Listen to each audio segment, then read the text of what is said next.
कहानी शुरू होती है आर्यन नाम के एक युवक से। आर्यन एक छोटे शहर का लड़का था जिसके सपने आसमान छूने के थे, लेकिन हकीकत जमीन पर धसी हुई थी। वह लगातार 3 बड़े स्टार्टअप्स में फेल हो चुका था। उसके पास न पैसे बचे थे न दोस्तों का साथ।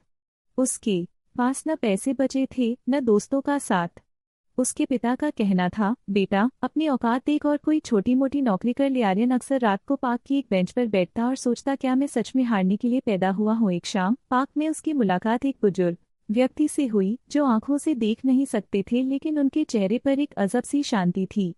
आर्यन ने उनसे पूछा, बाबा जब सब कुछ खत्म हो जाए तो इंसान क्या करे। बुजुर्ग मुस्कुराए और बोले, बेटा सूरज इसलिए नहीं डूबता कि वह थक गया है, बल्कि इसलिए डूबता है ताकि वह थक गया है बल्कि इसलिए डूबता है ताकि वह अगले दिन नई ऊर्जा के साथ उग सके। तुम्हारी हार अंत नहीं बल्कि तुम्हारी ट्रेनिंग का हिस्सा है।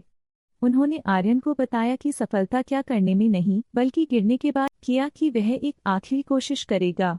उसने एक नया प्रोजेक्ट शुरू किया, गांव के किसानों के लिए एक डिजिटल प्लेटफॉर्म। उसके पास लैपटॉप पुराना था, इंटरनेट की समस्या थी और गांव के लोग उस पर भरोसा नहीं कर रहे थे। महीनों की मेहनत, वह दिन में 16 घंटे काम करता। कभी कभी खाने के लिए सिर्फ बिस्किट होते। लोग उसे पागल कहते, पीठ पीछे हंसते। इसी दौरान उसने समझा कि कठिन समय हमें तोड़ने के लिए नहीं बल्कि हमारे भीतर के फौलाद को बाहर निकालने के लिए आता है। 2 साल की कड़ी तपस्या के बाद आर्यन का प्लेटफॉर्म काम कर गया। उसने हजारों किसानों की आय दोगुनी कर दी। जिस पिता ने उसे बेकार कहा था, आज उनकी आंखों में गर्व के आंसू थे। जिस समाज ने उसे नकारा था, आज वह उसे यूथ आइकॉन मान रहा था। आर्यन ने मंच पर खड़े होकर सिर्फ एक बात कही, दुनिया आपको तब तक नहीं हरा सकती जब तक आप खुद के मन में हार स्वीकार न कर लें।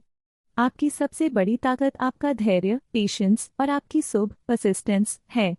यह कहानी आर्यन की नहीं, हम सबकी है। सफलता एक फीडबैक है। यह बताती है कि प्रयास में कहीं कमी थी, न कि आपने समय का सम्मान। आज जो 50 मिनट आपने इस कहानी को दिए, उसे अपने जीवन के लक्ष्य में बदलें। शुरुआत आज से। बड़ा सोचने के लिए अमीर होना जरूरी नहीं, लेकिन अमीर बनने के लिए बड़ा सोचना जरूरी है।